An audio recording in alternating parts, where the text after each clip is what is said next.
Na construção curricular é preciso estabelecer algumas coisas importantes, né? Tanto no currículo funcional quanto no currículo adaptado.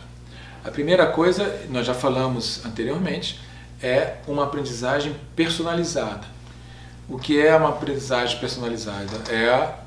É uma aprendizagem ligada especificamente àquela condição, àquele aluno. E sempre tem que haver uma relação positiva com o aluno. Quando eu tento aplicar um currículo, quando eu desenvolvo um trabalho pedagógico com algum aluno, eu tenho que ir de uma forma positiva. Quer dizer, uma coisa é você entrar dentro de um desafio que é a escola, com a percepção que você não vai conseguir. Outra coisa é entrar dentro de um ambiente desafiador como a escola, isso para pessoas até neurotípicas, não somente para alunos com deficiência, com a percepção de que você vai conseguir alcançar o saber que está te desafiando. Então essa relação positiva começa justamente no professor, que vê o aluno como alguém que é capaz de alcançar os objetivos que estão ali propostos, né? Outra coisa importante que muitas vezes a gente esquece é a organização do ambiente, quer dizer, o ambiente de trabalho, o ambiente da sala de aula. Uma coisa interessante dentro daquilo que nós convivemos cotidianamente nas escolas é que quanto mais o ambiente é bagunçado, é desestruturado, mais fica fácil para o aluno se perder ali, se distrair, ficar também desestruturado, sem estabilidade emocional muitas vezes. Então, essa organização do ambiente é importante para que o próprio aluno se organize, né? Junto com essa organização do ambiente, tem a questão do ambiente seguro. O que é um ambiente seguro?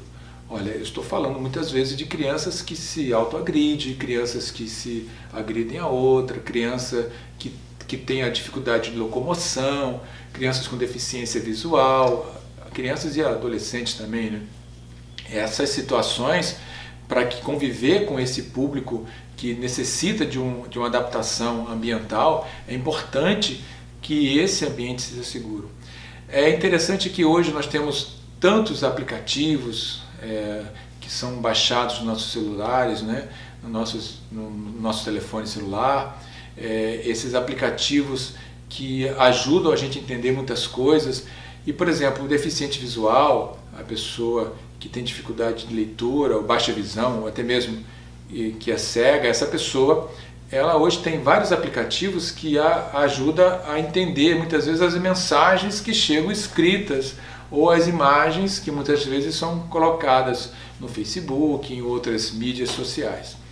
O que ocorre é que quando você vai conversar com essas pessoas, elas vão dizer assim, bem, hoje eu tenho muito mais condições de comunicação, de me comunicar, de ver o mundo, de entender o que está acontecendo ao meu redor, por conta desses aplicativos, por conta dessas mídias. Mas continuo tendo as mesmas dificuldades de locomoção, de acessibilidade. Por quê? Porque os ambientes não são preparados para essas pessoas. E às vezes a gente percebe que a própria escola não prepara o seu ambiente. Não é apenas a acessibilidade da chegada da pessoa até a escola e de entrar dentro de um banheiro, mas também da pessoa poder utilizar os espaços da escola. Então o ambiente precisa ser todo ele preparado, tem que ser um ambiente seguro.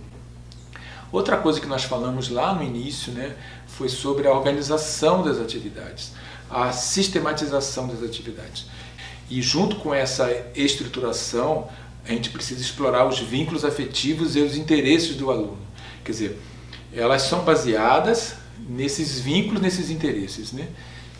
E é importante também que esses conteúdos eles sejam adaptados ao contexto social, familiar e afetivo do aluno. Aí entra também aquele aspecto que eu tinha falado para vocês, que é a questão da família, que é preciso estabelecer uma interação com a família, a mediação e não tutoria.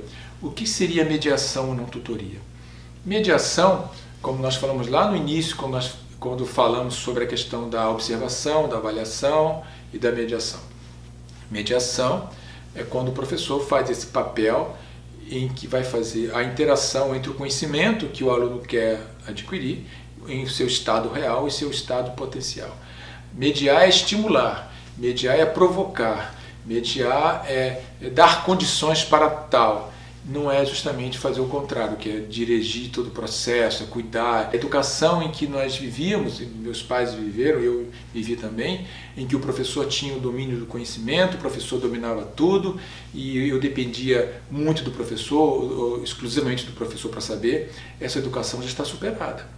Nós hoje estamos numa época em que o conhecimento está socializado, quer dizer, o conhecimento está em todo lugar. Eu, para saber uma resposta de alguma dúvida que eu tenha, eu não preciso esperar o professor me responder, eu posso acessar a internet e ver através das diversas publicações que estão na rede a resposta que eu preciso ter.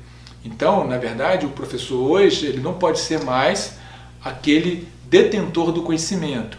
Ele vai sim trabalhar uma mediação para, de certa forma, colorir esse conhecimento, né? Dar um pouco mais de prazer ao movimento, à dinâmica de sala de aula. E outra coisa também que as atividades, que essa estruturação curricular, que esse trabalho junto com o currículo funcional e o currículo adaptado pode propiciar, é a descoberta de prioridades e limites. Quer dizer, prioridades é aquilo que o aluno vai realmente priorizar naquele momento para aprender. E os limites é sim a sua condição social. Imagine que uma atividade, se ela está bem estruturada, ela vai ensinar também para o aluno as regras, os limites, aquilo que se deve fazer, o início, meio e fim, quer dizer, vai organizar de certa forma a sua estrutura social, a sua estrutura psíquica, porque você, se a atividade é estruturada, é organizada, ela tem um princípio, tem um desenvolvimento e tem uma consequência, um fim. Outra coisa também importante é respeitar a estrutura emocional do aluno. Eu preciso respeitar o meu aluno, a sua estrutura emocional, a sua condição psíquica, as suas necessidades e também respeitar a estrutura emocional da família. A família não é fácil, pessoal.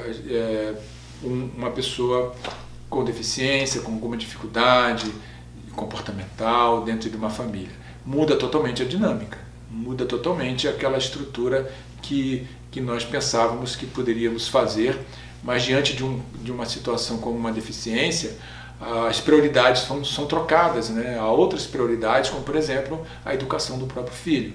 Então a dinâmica muda e muitas vezes a família precisa de acolhimento, a família precisa ser acolhida, a escola precisa entender a família, assim também como a família precisa entender a escola. Então nessa dinâmica a gente vê que existem situações em que a família precisa emocionalmente de um apoio. É muito ruim lidar com uma relação familiar de conflitos, de embates. Não, na verdade tem que haver o contrário, tem que haver uma colaboração, um apoio. Isso é importante como educador, quando nós lidamos com um aluno com deficiência, nós também lidamos com a família e também com seus familiares, né, outros que estão ali naquele ambiente. Então é preciso ter esta preocupação. O último aspecto que nós estamos vendo ali é generalizar a aprendizagem. O que significa generalizar a aprendizagem? É que a aprendizagem não fica somente dentro da escola, ela se expande para o mundo. O objetivo da escola é levar os seus alunos, seus estudantes para o mundo, dar condições sociais, dar condições afetivas, emocionais para ele lidar com as demandas do mundo social. Então a escola, como nós falamos anteriormente, ela não é um fim, mas ela é um meio para o fim, para o determinado fim, para o determinado objetivo do nosso aluno. A próxima tela que vocês vão ver tem um exemplo de uma atividade funcional. Como assim uma atividade funcional? É uma criança cortando um papel pautado, né? Mas isso desenvolve a concentração, desenvolve a atenção, permite a autorregulação da criança. Experimente na sua sala de aula, em determinados momentos em que as crianças estão mais agitadas, estão precisando de voltar novamente ao seu estágio de concentração, de atenção, uma atividade assim que demande a ela uma atenção maior, como por exemplo essa que está na tela, ou também uma atividade de pintura, uma atividade de música, são atividades que ajudam a retomar a concentração do aluno. Então essas atividades, tanto do currículo funcional quanto do currículo adaptado, são atividades que precisam partir da condição do aluno. São atividades que nascem dentro da necessidade também da família.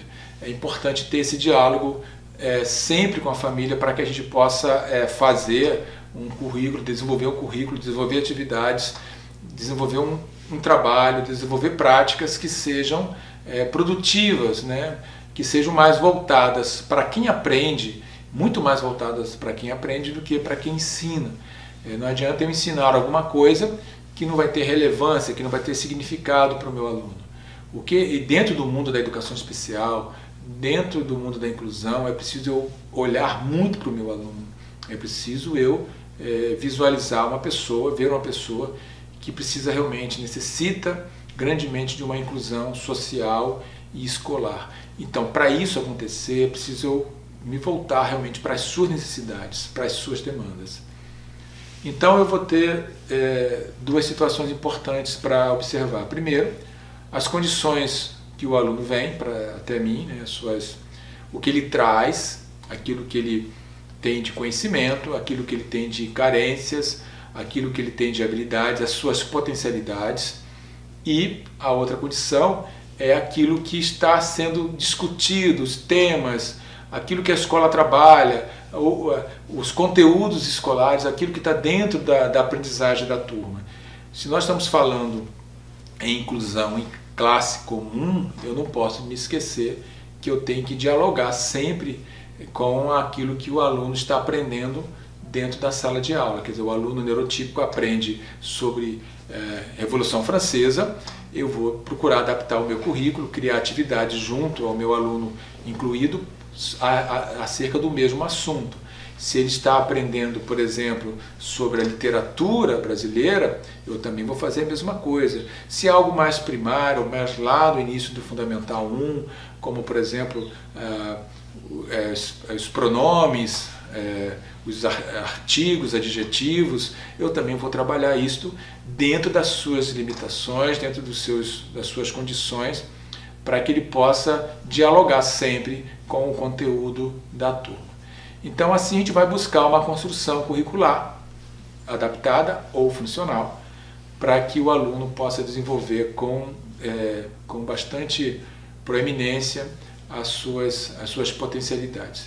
Lembrando sempre que eu posso fazer aplicar os dois currículos ao mesmo tempo. Eu posso aplicar o currículo funcional e posso aplicar o currículo adaptado ao mesmo tempo, não necessariamente fazer uma separação. E na maioria das vezes isso que vai acontecer. Mesmo aqueles alunos mais brilhantes, em que eu faço uma pequena adaptação curricular, esses alunos irão precisar também de um currículo funcional.